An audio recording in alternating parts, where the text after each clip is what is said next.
Welcome to Scintillations, the podcast where we explore hot takes on the business of branding, consumers, and culture. Each week, we talk to the top minds from businesses shaping tomorrow, cultural thought leaders, and people with an eye out for what's next. Whether you're a marketing professional, entrepreneur, or simply curious about the forces shaping the world of consumer business, we've got you covered. From the latest trends in consumer behavior to the cutting-edge strategies used by the world's top brands, we'll unpack it all, giving you the insights you'll need to stay ahead of the game. So, join us for scintillating conversations that will help you navigate the ever-changing landscape of modern business, including developments in artificial intelligence tools, like this voiceover. And now, your host, award-winning brand builder, Erica First. Good afternoon, Devanshi. Thank you so much for being here with me today. Thank you for having me, Erica. Why don't we just jump right in, and can you please introduce yourself and tell us a little bit about your company? Great. So my name is Devanshi Garg-Sareen, and I'm the founder CEO of Motif Beauty. We are a scientific skincare company. My background is in technology and change management, and I'm a multi-hyphenate. I'm a mom, and I've lived in over 6 countries across 4 continents, and the most of which time I've spent in New York and in America. So what brought you into beauty and opening a beauty brand? So as a daughter of an immigrant family, I started out my career in management consulting because that's kind of what I'm supposed to do, and went on to work in tech and always struggled with my skin. It wasn't so bad. I didn't have crazy acne, but it was never great. And actually, the more products I used, the worse it got. And I found myself working in innovation consulting with a lot of Fortune 100s in beauty, and having that kind of insight at how things are done, and then having that struggle as a consumer and a dissatisfied consumer. It was just this moment where there was an aha, and I said, okay, I can do things differently. And I've always said that innovation happens on the edges. And when you take insights from one industry and apply them to another industry. And I think that's what I did. It sounds crazy, but I applied a lot of the principles of how I worked in tech, and I applied that into beauty. And can you tell us a little bit about Motif? What's your brand? What does it look like? What's it built on? So with Motif, I wanted to create skincare that actually works. And I know we've probably heard that before, and it sounds like a bit of an empty promise, but there is a way that people approach skincare and think about skincare and end up using skincare. So there is definitely a user behavior aspect to it. So I'll give you an example.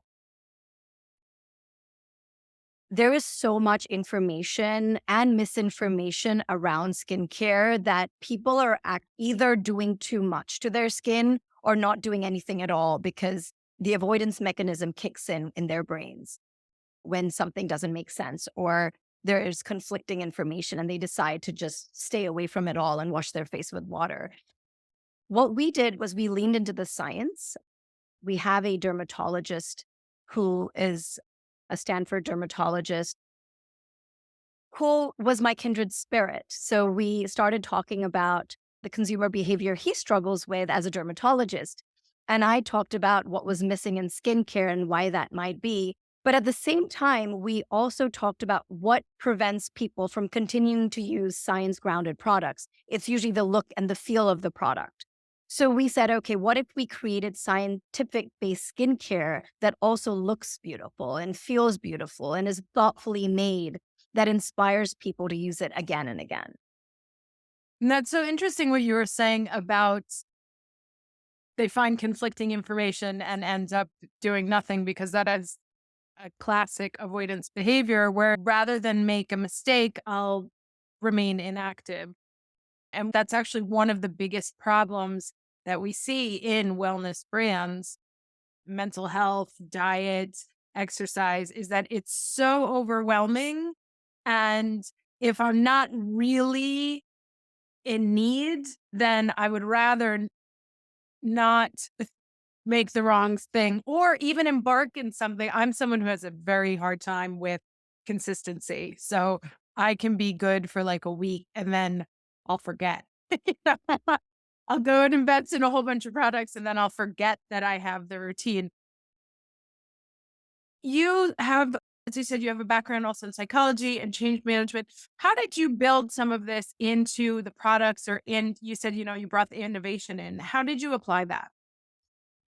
So I'll break this answer into two parts. One is the basic thesis of change management is that in order for change to occur, there needs to be a point A where there's dissatisfaction with the status quo. And then there's a point B, which is a desired future state.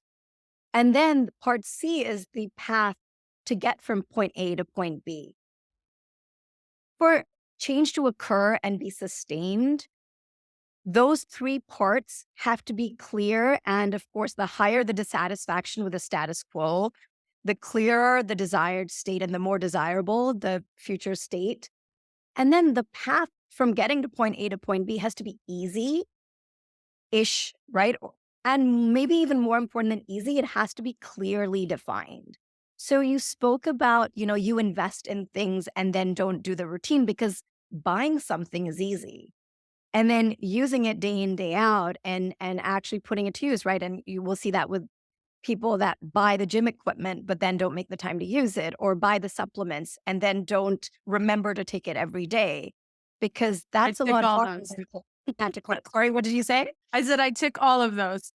Yes, oh, for sure, right? And I think it's all of us. I've got like golf clubs, like, catching dust in my garage because I bought them, but didn't make time to follow through. And so I think that's a core consumer behavior we're seeing in wellness. And the misinformation perpetuates the confusion with that path, as well as distrust with the industry, right?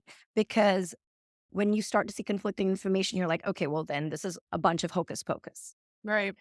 So I'll answer the second part of your question, which was how we created Motif to combat that. One is we made sense of that misinformation. The problem with wellness and a part of the wellness industry that perpetuates the distrust is that there is a lot of misinformation because there is a lot of hocus pocus out there. It's not an industry that's heavily regulated. How do we distinguish a brand that's giving us the correct information from a brand that's not? Right. From a brand that's science-based and is saying they're science-based to a brand that's not and saying that they are. So the first thing that we did at Motif Beauty is we try to understand, okay, what is the information in the beauty industry, in the skincare industry, and where's the truth and where is the science? And, not to get into too much detail about the industry, but what we realized was that there were a lot of claims that were being made about ingredients that weren't backed by peer-reviewed, independent, unbiased scientific research. And so that was the first thing that we said we're going to stand for, is that we're going to create products that are backed by real science. And you see that in the effect and the outcomes of the product. So that's number one. And the number two is we thought about consumer behavior. So we thought about, okay, so I'll give you an example. Our first product, which is our hero product, is the Abundance Cleanser. And we identified a disconnect in the industry. So no product gets as much face time as a face wash. However, nobody thinks that it's important. So they think a face wash is something that is low in actives. It doesn't matter. It's just washing my face off. It's a rinse off. But then if you think about it, the product that is the most expensive that we all love to use is a mask. And masks are also a rinse off. And they actually tend to be the most dollar per ounce, right? We're spending $15, $20 on a one-time use face mask. So there's a consumer behavior disconnect. And I think it's my background in tech that forced me to look at the data and look at what people are using and how they think and the, all the facts that we had wrong. So we created our first cleanser as a mini mask because people were buying masks that they would never use. So what if you created a mask component in your face wash? And if you left that face wash on for a minute in the morning, a minute in the evening, you have 14 minutes of cumulative face time of those ingredients, and you have the consistency, Mm. right? Because a face mask won't give you that consistency. So with our abundance cleanser, we looked at the industry, we looked at what people were doing, and we just try to make it easier for them to get the results based on the kind of behavior that they have. And the behavior that we're trying to fight now is the fact that people think you shouldn't spend a lot of money on a cleanser. But once they start using it, they see the effects. So, Right. And that's really interesting to build on top of an existing behavior to exactly. shift the other one. It's kind of atomic habits where you stack them, but in this case, you're just swapping it out. It's like, all right, you're doing this, so do this, except it's really beneficial to this. Yeah. And, and I think that's really where our dermatologist expertise comes in. A huge part of our product development process is strategy that is influenced by what people do or don't do, or say they're going to do and don't do. As a new emerging brand, it's very hard to put a lot of marketing dollars behind education, right? But that's what we're really trying to do. So the great thing with the internet and all these social media platforms is that they give a voice to everybody, but the problem is they give a voice to everybody, Right.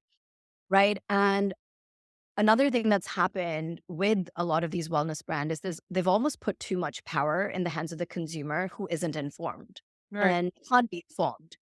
And so for us, really, it's about taking a little bit of that power back because I think consumers need us to. They just don't know it, right? And they may be empowered by brands that say, well, here are different percentages and just take whatever you want and layer this and layer that and become your own cosmetic chemist.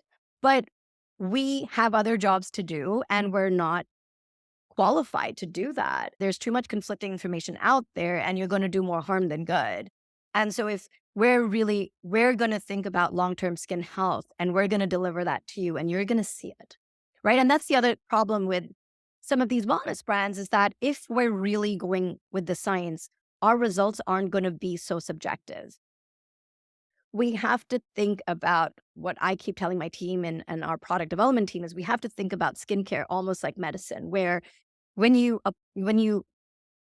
prescribe an X product, you're going to get a Y result. And we have to try to recreate as much of that predictability as possible. And the only way that's going to happen is through science.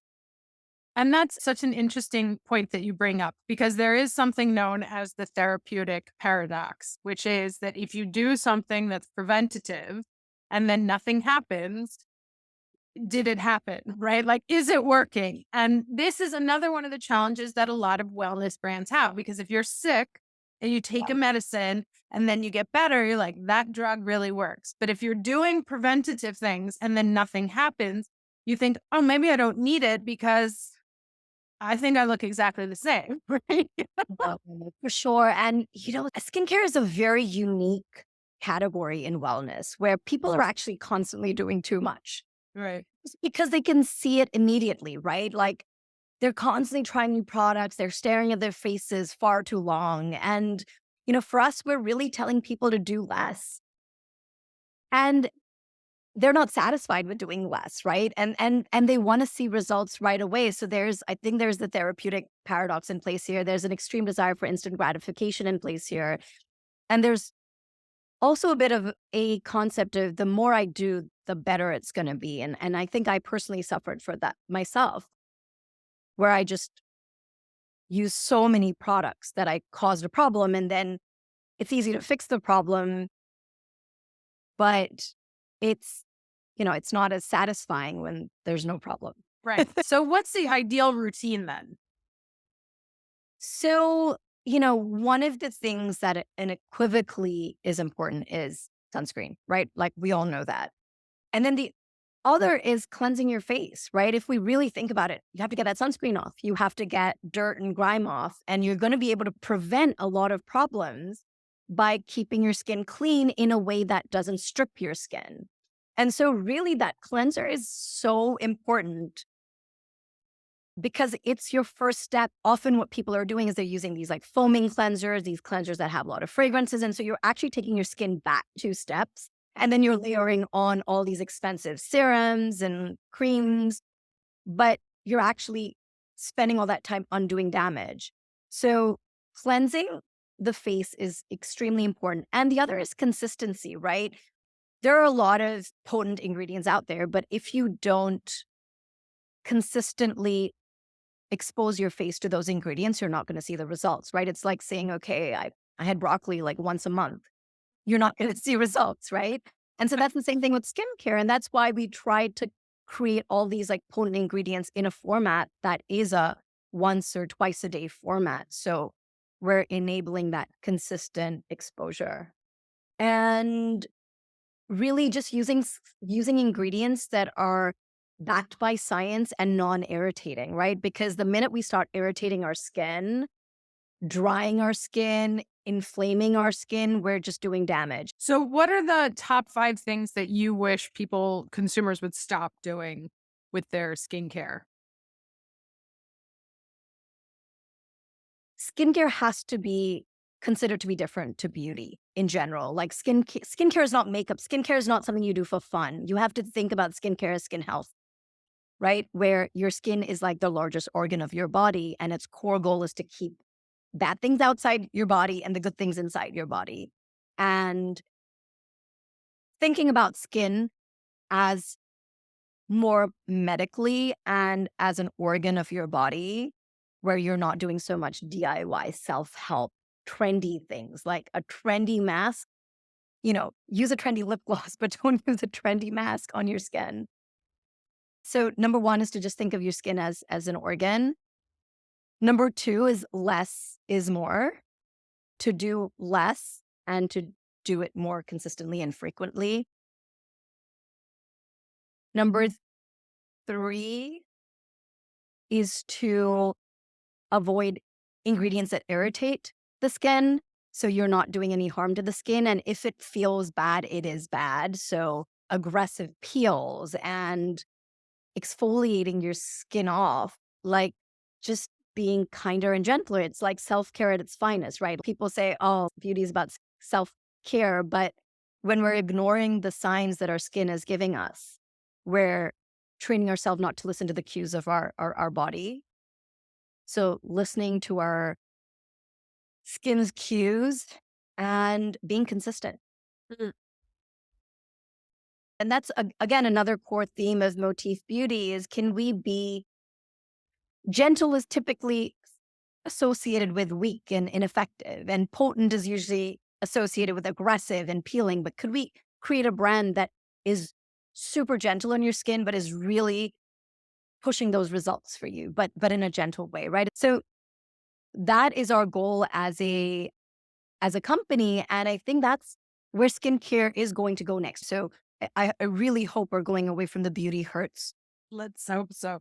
Do you think Motif is ever going to step into makeup and other beauty products, or do you want to stay a skincare brand? So for me, I believe skin health is a problem that needs to be addressed. And skin health is, not just restricted to the face. My vision for Motif Beauty is to really solve our problems and to take our skin to the next level all over our body. So if we look at scalp, if we look at, our hands and our feet. So that is what I'm looking forward to build. Okay, so on a mission to take all of our skin very All of us. seriously. And where can people find your products? So right now we are on our website, www.motifskincare.com. And we're in conversations with a few retailers as well. So stay tuned. Yes. Yes, because you are brand new. We are. We launched 1st of March. And so what products should I run and try right now? So we have one product, which is on our website right now, which is the Abundance Plumping Phytoceramide Cleanser. And where the next product is in the works. But of course, I can get you a sneak peek. I have that on tape. So, Yes, of course. okay. Devanshi, thank you so much for talking to us today. It was a pleasure. Thank you, Erica.